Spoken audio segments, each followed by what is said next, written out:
il y en a marre. Oh non, encore eux. Voilà. Oh, c'est pas vrai. Oh, il y en a marre. Il y en a marre de la campagne. Alors, y en a-t-il marre de la campagne? C'est la quatrième ou cinquième, je ne sais plus quel jour on est, édition de notre série sur les élections municipales, l'agriculture et les ruraux. Donc aujourd'hui, nous avons un plateau particulièrement bien fourni. J'ai le plaisir d'accueillir Danielle Evin. Bonjour. Bonjour. Vous êtes agricultrice dans les Côtes-d'Armor, présidente d'Agriculteurs de Bretagne et maire adjointe de Saint-Donant. C'est tout à fait ça. Et candidate pour les prochaines élections. Et candidate aux prochaines élections. Je reçois aussi Angélique Delahaye. Vous êtes maraîchère dans Indre-et-Loire, maire de Saint-Martin-le-Beau. Exact. Ancienne députée européenne, Exact. présidente de Solal, le don alimentaire agricole, qui est là, et candidate donc à Saint-Martin-le-Beau pour les prochaines élections. Et Olivier Nalès, bonjour. Bonjour. Vous êtes vigneron et oléiculteur. Ah ben voilà, vous m'avez dit de le dire et puis c'est compliqué. Et candidat aux élections municipales à Aix-en-Provence. Donc on a la ruralité, les villes moyennes et la métropole. On va parler de tout ça. Merci à vous d'être avec nous.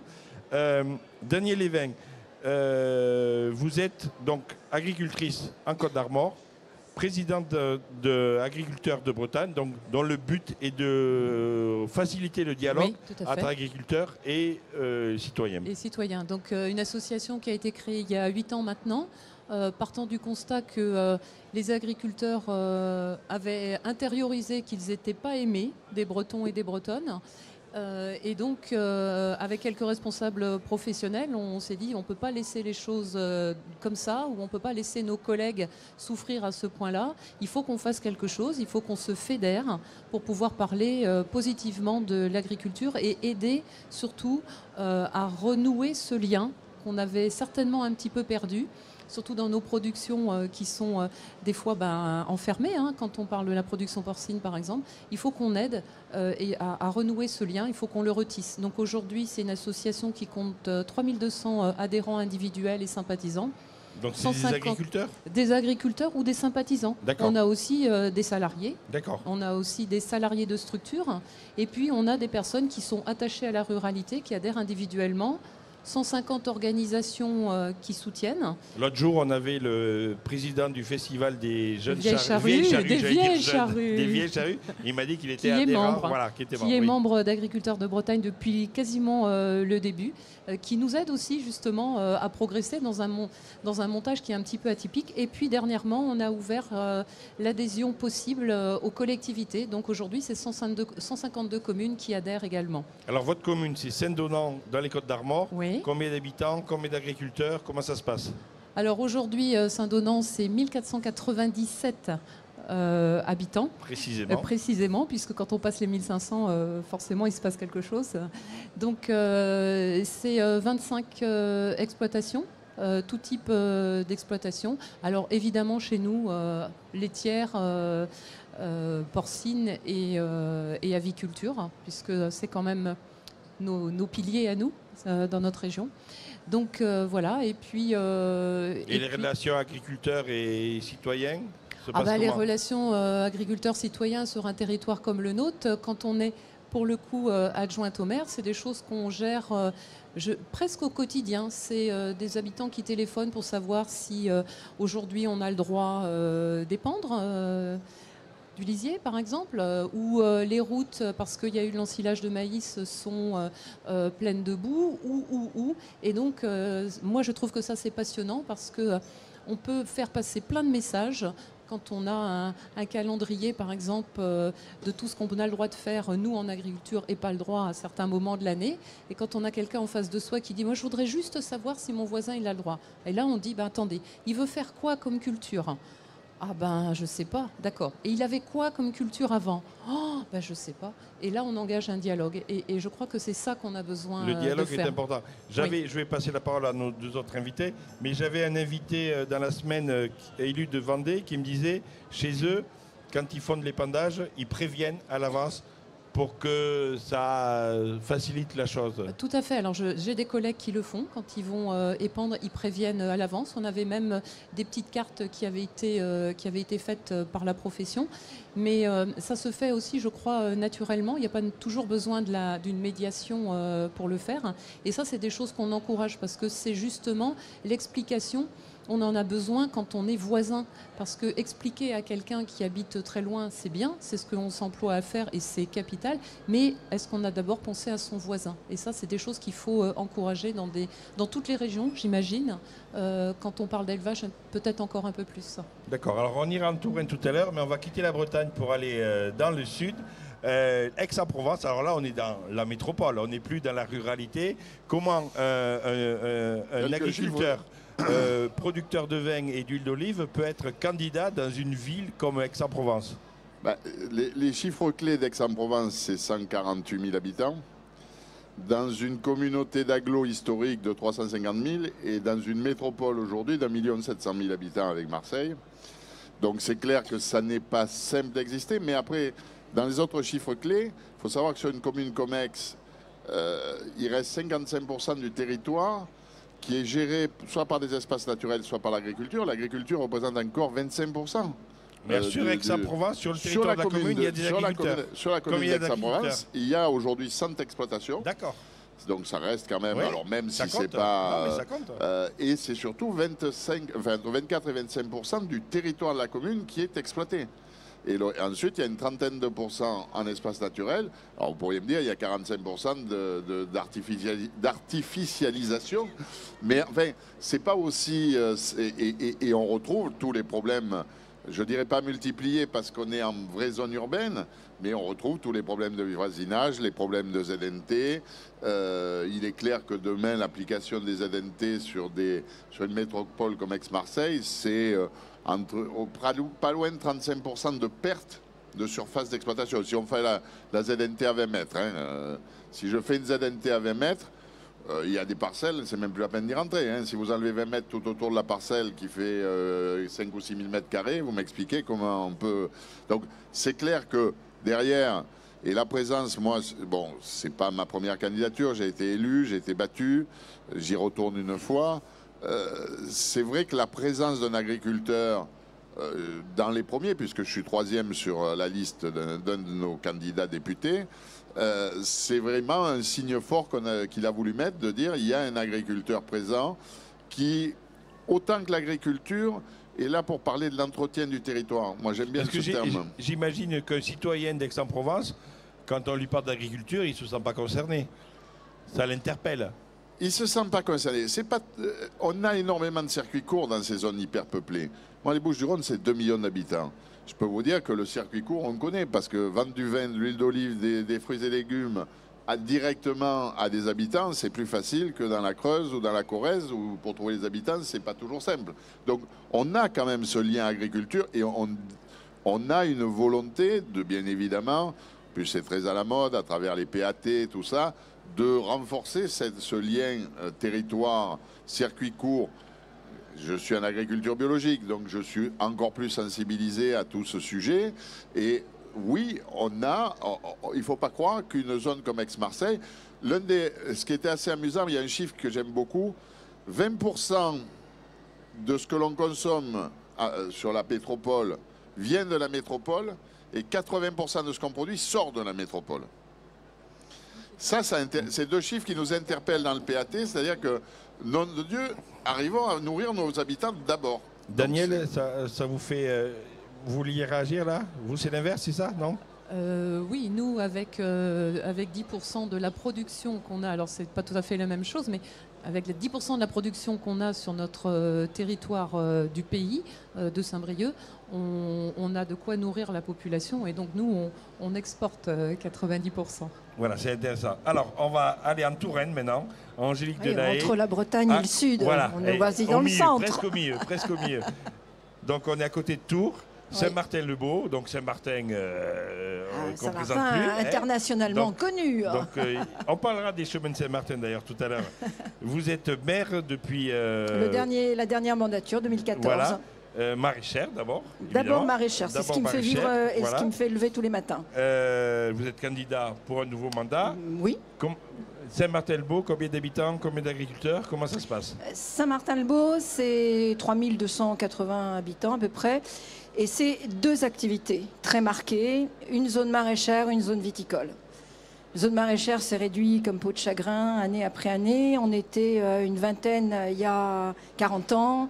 Et je crois que les doigts d'une main doivent à peu près suffire aujourd'hui à nous compter. Puis de l'autre côté, on a viticulture sur une AOC qui est plutôt une AOC qui monte, hein, puisqu'on est sur l'AOC Montlouis. Oui. Même si je dis souvent à mon collègue maire de Montlouis que ça devrait s'appeler Saint-Martin-le-Beau, puisque la plupart des surfaces viticoles sont exploitées sur ma commune.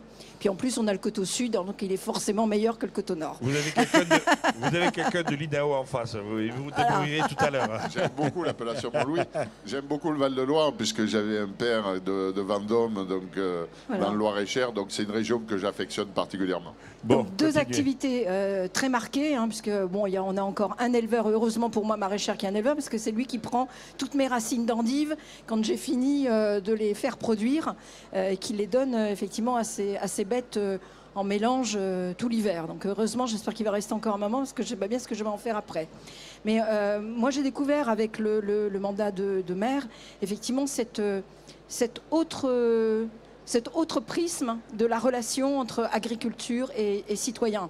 Moi, je le vivais en tant que maraîchère, avec aujourd'hui des voisinages de ce qu'on appelle les néo-ruraux, c'est-à-dire des gens qui quittent les grosses agglomérations en se disant « chouette, chouette, je viens à la campagne, les petits oiseaux, machin et truc ». Oui, sauf qu'il y a les cloches à l'église, il y a le coq qui chante, il y a l'âne du voisin qui braie, il y a le tracteur qui déborde le matin. Puis alors maintenant, il y a les machines à désinfecter les sols puisqu'on ne traite plus.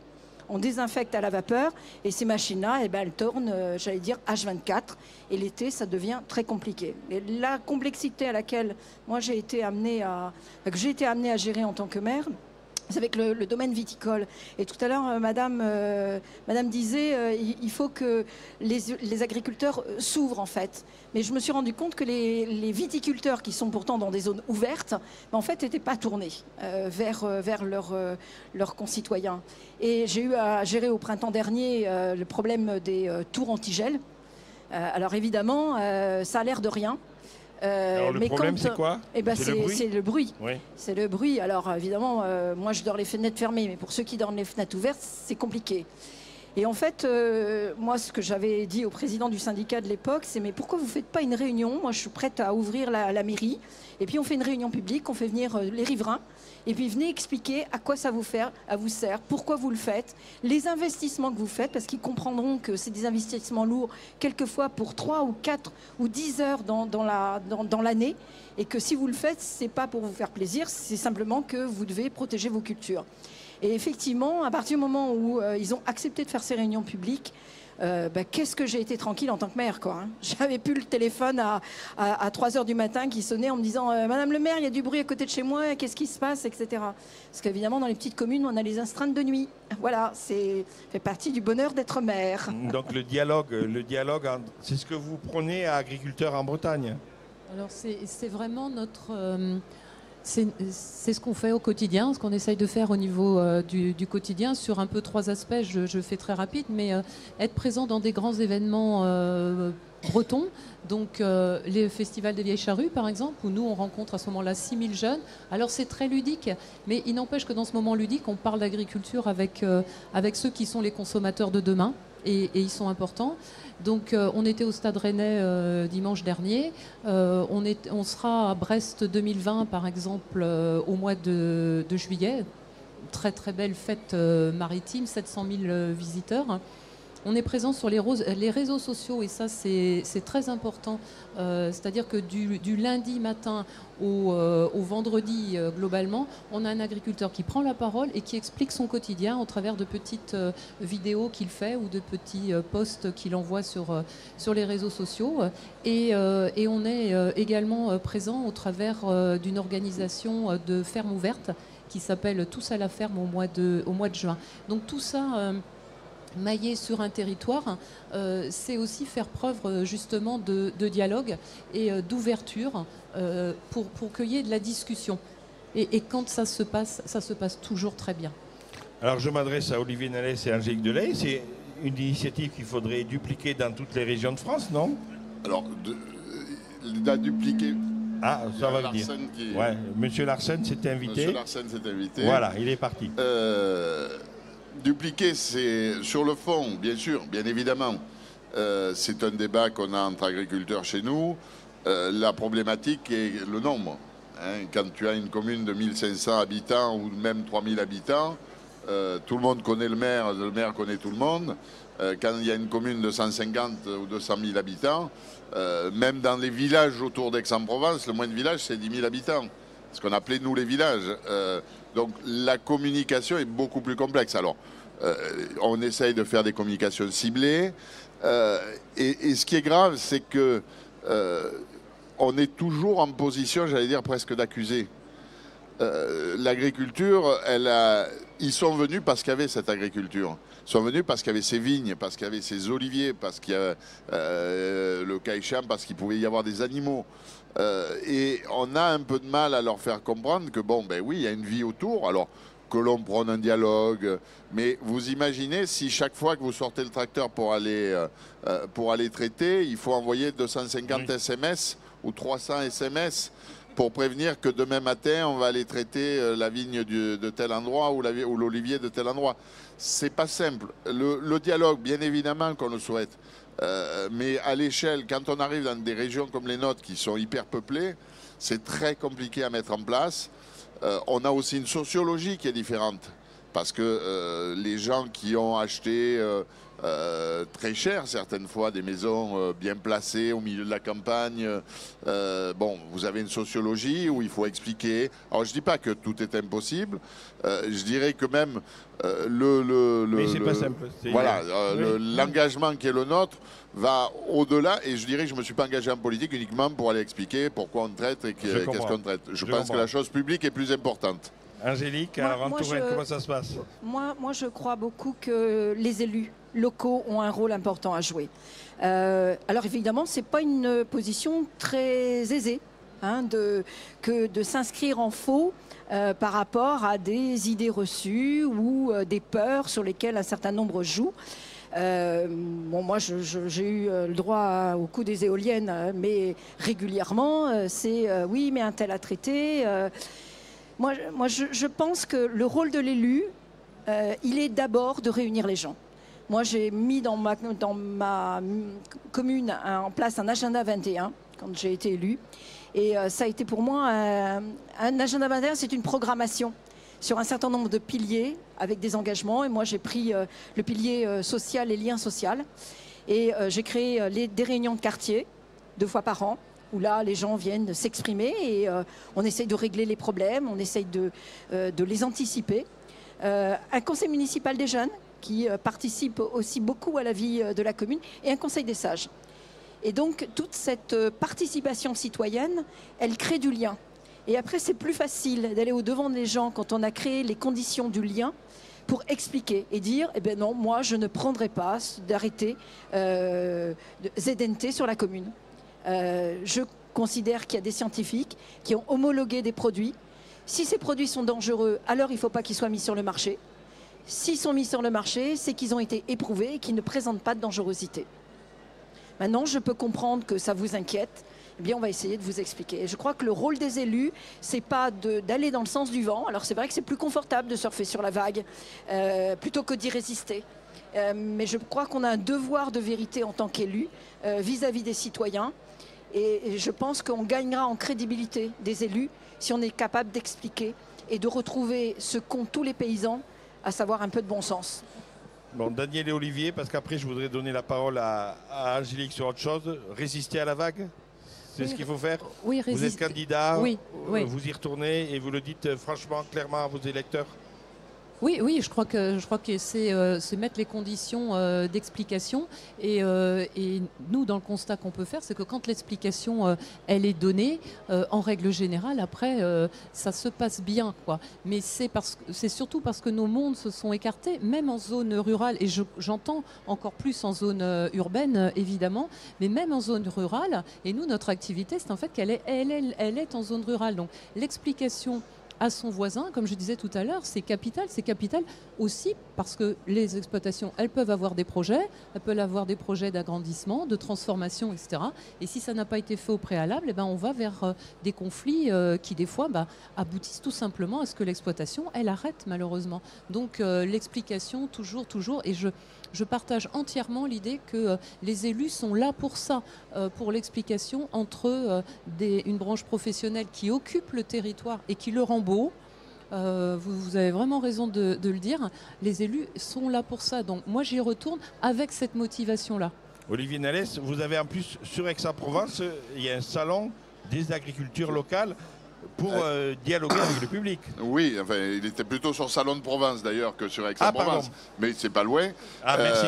Mais on n'est qu'à 25 km. Hein. Et c'est là, ça va, voilà. vu d'ici. Je suis pardonné.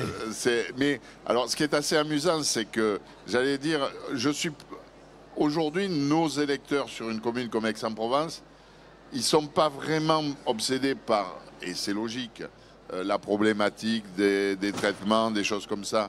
Moi, aujourd'hui, ce que j'entends de nos électeurs, c'est qu'il faut protéger les espaces ruraux. Le cœur, moi, de la profession de foi qu'on a fait avec Mohamed Lakila, ça a été de dire, qui est ma tête de liste, mon député tête de liste, ça a été de dire, on s'engage, il y a aujourd'hui 55% du territoire qui est consacré à l'agriculture et aux espaces naturels. On s'engage à ce qu'à la sortie du mandat, il n'y ait pas 1% de terre qui soit passé ailleurs. Alors, ça ne veut pas dire qu'entre espace naturel et agriculture, il ne peut pas y avoir des passerelles.